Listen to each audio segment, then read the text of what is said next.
Olá, amigos, estamos aqui mais uma vez com vocês, agora para resolver questões de direito constitucional e de direito administrativo da prova realizada neste domingo para técnico judiciário do TJDF. Vamos iniciar pelas questões de direito constitucional. Vamos ver o item 51 da prova. A respeito dos direitos e garantias fundamentais, julgue os itens que se seguem. Item 51. Os recrutados pelas Forças Armadas não podem alistar-se como eleitores durante o período em que estiverem cumprindo o serviço militar obrigatório. Correta esta afirmação. Como nós sabemos, os estrangeiros e os conscritos são inalistáveis. Certa, portanto, esta afirmação. Vamos para o item 52. Cidadão brasileiro que tiver 30 anos de idade poderá ser candidato a senador, desde que possua pleno exercício dos direitos políticos, alistamento eleitoral, filiação partidária e domicílio eleitoral no estado pelo qual pretenda concorrer. Errada esta afirmação. Como nós sabemos, para candidatar-se a senador, o cidadão brasileiro deverá contar 35 anos de idade, não 30 anos, portanto está errada esta afirmação. Item 53. Partido político poderá receber recursos financeiros de governo estrangeiro, desde que faça a declaração específica desses valores em sua prestação de contas. Errada esta afirmação. A Constituição Federal expressamente proíbe que partido político receba recursos financeiros de governo estrangeiro. Item 54, vamos passar aí o item 54. Conforme disposição da Constituição, será brasileiro nato o filho nascido em Paris, de mulher alemã e de embaixador brasileiro que esteja a serviço do governo brasileiro naquela cidade, quando do nascimento do filho. Correta esta afirmação. Como nós sabemos, o filho de pai brasileiro, de mãe brasileira, nascido no estrangeiro, encontrando-se qualquer deles a serviço da República Federativa do Brasil, será considerado brasileiro nato. Correta esta afirmação 54. Vamos agora ao item 55. Trata da organização político-administrativa do Estado brasileiro e diz: os municípios contam com os poderes legislativo e executivo, com cargos para os quais há eleição, na qual votam seus eleitores, mas não com poder judiciário próprio. Correta esta afirmação. Como nós sabemos, o poder judiciário que atua nos municípios é o poder judiciário estadual, podendo também existirem varas da Justiça Federal e da Justiça do Trabalho. Item 56, portanto 55, correta a afirmação. Item 56. A União pode realizar intervenção em municípios localizados nos territórios, mas não pode intervir nos municípios localizados nos estados. Correta a afirmação. A União poderá intervir onde? Nos estados, no Distrito Federal e nos municípios localizados em territórios federais. Item 57. Mesmo não sendo estado nem município, o Distrito Federal possui autonomia parcialmente tutelada pela União. Correta a afirmação. O Distrito Federal é ente da federação, possui autonomia política. No entanto, em certos aspectos, determinados serviços que são de competência estadual no Distrito Federal são entendidos como prestados pela União, custeados pela União, a exemplo do próprio Poder Judiciário. Então, é correta esta afirmação. Item 58. Conselho Nacional de Justiça poderá intervir no mérito da atividade jurisdicional exercida pelos juízes. Considero errada esta assertiva, tendo em vista que o CNJ possui atribuições administrativas de controle orçamentário, financeiro, administrativo sobre o Poder Judiciário. Item 59. A Justiça Eleitoral é competente para julgar ação civil pública destinada a apurar ato praticado por prefeito que, no decorrer do mandato eletivo, tenha utilizado o símbolo que caracterize promoção pessoal na publicidade de obras realizadas pela Prefeitura. Errada esta afirmação, no caso a competência da Justiça Comum e não da Justiça Eleitoral. Não há aqui matéria eleitoral a ser examinada. Item 60. O cargo de juiz é vitalício, razão porque seu ocupante somente o perderá por decisão judicial transitada em julgado. Correta a afirmação. Os titulares de cargos vitalícios perdem os cargos em razão de decisão judicial transitada em julgado e não em consequência de decisões administrativas.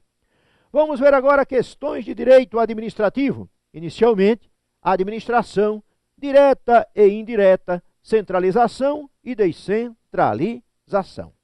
Entidades paraestatais, pessoas jurídicas de direito privado que integram a administração indireta, não podem exercer atividade de natureza lucrativa. De certa maneira, é uma questão um tanto polêmica. Primeiro, há uma incerteza em relação ao conceito de entidades paraestatais.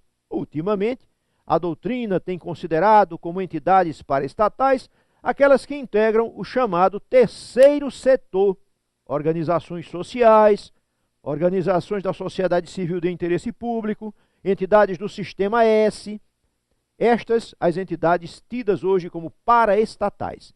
Mas há autores que dão maior elasticidade, maior amplitude ao conceito de entidades paraestatais. Realmente, em princípio, essas entidades não podem exercer atividade de natureza lucrativa. Por isso, poderíamos dar como certa esta afirmação. Mas há uma certa margem aqui para consideração diversa, se entendermos que as entidades podem sim exercer atividade de natureza lucrativa, desde que revertam o produto dessa atividade para os seus fins. Mas, em princípio, considero certa esta afirmação, porque é o que afirma a maioria da doutrina, embora ressalvas mereçam a resposta a este item. 62. Quando o Estado cria uma entidade e ela transfere por lei determinado serviço público, ocorre a descentralização por meio de outorga.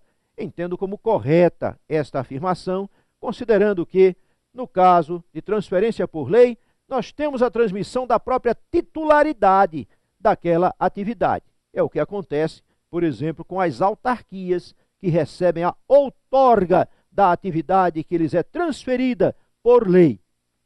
Embora haja também uma certa polêmica em torno dessas expressões outorga e delegação. Item 63. A criação por uma universidade federal de um departamento específico para cursos de pós-graduação é exemplo de descentralização. Errada esta afirmação. Aqui nós temos um exemplo de desconcentração e não de descentralização. Vamos agora ao item 64. Item 64, vamos ver o que é que diz, o que é que afirma. Responsabilidade civil do Estado.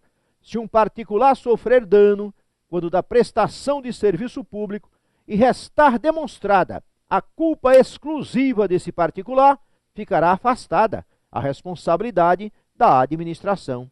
Nesse tipo de situação, o ônus da prova, contudo, caberá à administração. Correta, verdadeira esta afirmação. Temos aqui a aplicação da responsabilidade objetiva do Estado na modalidade do risco administrativo, que tem exatamente o que aqui está explicitado, o que aqui está dito.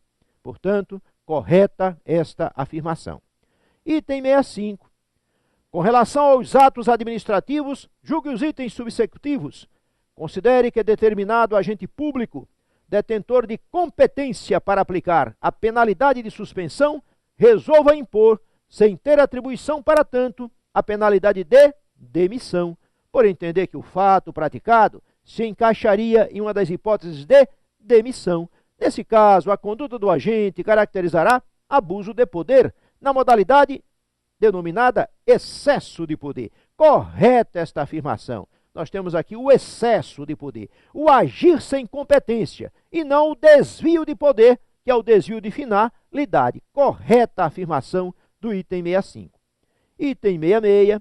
O ato administrativo eivado de vício de forma é passível de convalidação, mesmo que a lei estabeleça forma específica essencial à validade do ato. Errada esta afirmação. Vício de forma pode ser convalidado. Admite o saneamento, mas nem sempre.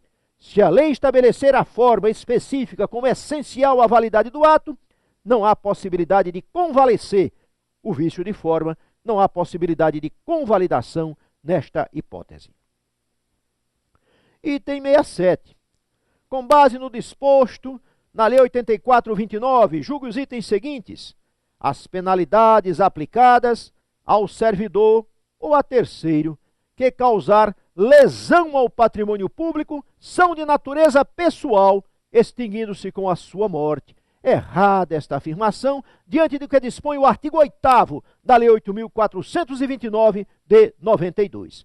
Na verdade, quando o ato de improbidade ocasionar enriquecimento ilícito ou lesão ao patrimônio público, aquelas sanções de natureza patrimonial, elas serão transmissíveis aos herdeiros dentro das forças da herança, dentro dos limites do patrimônio transmitido. Mas tão somente aquelas sanções de natureza patrimonial, perda de bens, ressarcimento ao erário, e tão somente quando houver enriquecimento ilícito, ou então lesão ao patrimônio público, quando for o caso de aplicação dos artigos 9º ou do artigo 10 da Lei 84/29, não na hipótese do artigo 11.